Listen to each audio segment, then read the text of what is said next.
নমস্কার বন্ধুরা, আমি আবার চলে এসেছি নতুন রেসিপি নিয়ে। আজকে রান্নার রেসিপি আলু পনির কাবলি ছোলার দম। প্রথমে পনিরগুলো ভেজে নিয়েছি, তারপর কাবলি ছোলাটা সেদ্ধ করে নিয়েছি, তারপরে আলু সেদ্ধ করেও নিয়েছি, তারপরে ওর উপর চাট মশলা দিয়ে রেখে 10 মিনিটের জন্য রেখে দিতে হবে।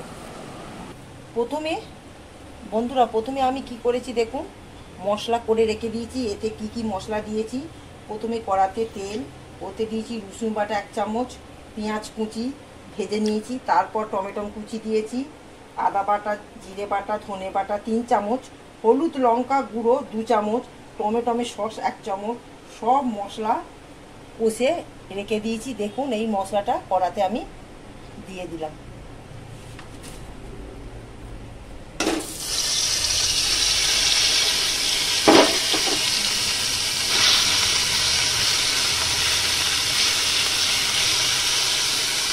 তারপরে আলু পনির ছোলা এর ওপর দিয়ে দিলাম।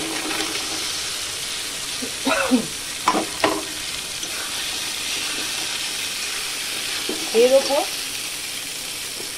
মেথি পাতা দিয়ে দিলাম, দিয়ে একটু কষতে হবে। কাবলি ছোলার দম আমার হয়ে গেছে। ভিডিওটি ভালো লাগলে লাইক, শেয়ার, সাবস্ক্রাইব করবেন। টাটা।